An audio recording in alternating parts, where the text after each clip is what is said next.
نحمده ونصلي على رسوله الكريم اما بعد فاعوذ بالله من الشيطان الرجيم بسم الله الرحمن الرحيم طلب العلم فریضہ علی کل مسلم و مسلمہ، علم کا سیکھنا ہر مسلمان مرد اور عورت پر فرض ہے۔ تو جیسا کہ پچھلے سبق میں ہم نے کھڑے زبر کا قاعدہ پڑھا تھا، اسی کے ساتھ مشق پڑھی تھی اور ضاد کا مخرج پڑھا تھا۔ اب چلیے قاعدہ نمبر 9 میں کھڑے زیر کی تختی پڑھتے ہیں اور اس کی مشق پڑھتے ہیں۔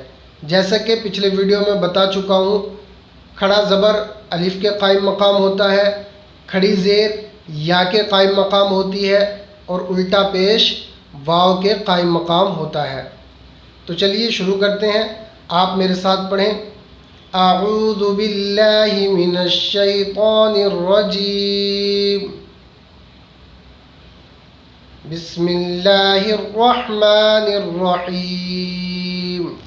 ای بی تی سی جی حی خی دی ذی ری زی سی شی صی ضی طی ذی عی غی فی قی کی لی می نی وی ہی یی۔ اب یہاں اس کا خلاصہ بتا رہے ہیں کہ یہ اصل میں یہ ہے، یعنی حمزہ اور کھڑی زیر کی جب ہم اصل نکالیں گے تب یہ اس طرح سے آئے گی۔ تو پڑھتے ہیں ای ای بی بی تی تی زی زی سی سی عی عی قی قی لی لی یی یی۔ تو اس کو آپ ایک الف کے برابر یہاں سے لے کے یہاں تک کھینچ کے پڑھیں گے۔ اب چلیے مشق پڑھتے ہیں۔ با کھینچ کے نہیں پڑھا جائے گا کیونکہ اس کے نیچے کھڑی زیر نہیں ہے۔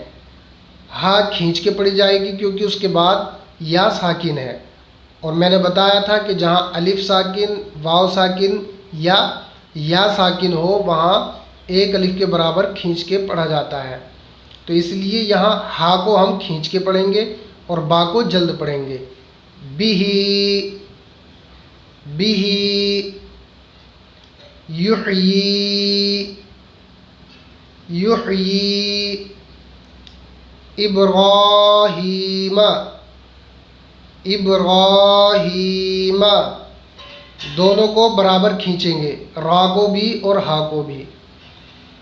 ایلافہم، اس میں الف کو اور لام کو برابر کھینچیں گے۔ ایلافہم ترزقانہ ترزقانہ وقیلہ وقیلہ وقیلہ یستحیی یستحیی بعدہ لإیلاف لإیلاف بمزحزحہ بمزحزحہ بمزحزحہ میکال میکال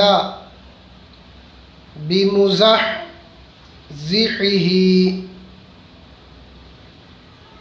بمزحزحہ من بعدہ من بعدہ۔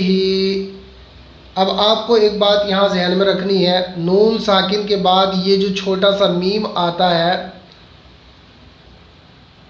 تو جب یہ داخل ہوتا ہے تب یہ والا نون گر جاتا ہے، یعنی سائلنٹ ہو جاتا ہے، یہ آواز پیدا نہیں کرتا، اس کی جگہ یہ میم کام کرتا ہے۔ یعنی اگر ہم اس کے ہجے کریں تو میم کو اس میم میں ملائیں گے، اس نون کو ہم گرا دیں گے۔ اور یہ بھی یاد رہے کہ ہمیشہ یہ میم با سے پہلے آتا ہے، یعنی جہاں بھی آئے گا یہ تو با سے پہلے ہوگا، اور یہاں آپ کو تھوڑی دیر آواز کو ناک کے اندر لے کر کے جانا ہے، جیسے من بعدہ، آدھی ناک میں رہے اور آدھی بیچ میں رہے یعنی حلق میں، تو جیسے من بعدہ، اس طرح سے آپ کو اسے پڑھنا ہے۔ تو چلیے چند الفاظوں کے قاعدے اور آپ کو بتا دیے جاتے ہیں، آپ ان کو بھی ذہن سے سنیں اور یاد کر لیں۔ جیسا کہ کل آپ کو ضاد کا قاعدہ بتایا گیا تھا، اس کے نکالنے کا طریقہ بتایا گیا تھا، اس کے ادا کرنے کا طریقہ بتایا گیا تھا، آج ہم را، لام اور نون ان تینوں کو کہاں سے ادا کیا جاتا ہے، یعنی زبان کے کس حصے سے اس کو ادا کیا جاتا ہے۔ تو آپ ذہن میں رکھیں، لیفٹ اور رائٹ سے تو آپ ضاد کو ادا کر سکتے ہیں، اور زبان کے نوک سے یعنی ہماری زبان کا جو سرا ہے اس سے ہم را، لام اور نون کو ادا کریں گے۔ آپ ٹرائی کریں، یعنی زبان کا سرا آپ تالو پہ لگائیں، جو ہمارا ہارڈ والا تالو ہے، یعنی جہاں ہماری جیب لگتی ہے اوپر کے دانتوں کی جڑ کے پیچھے کو،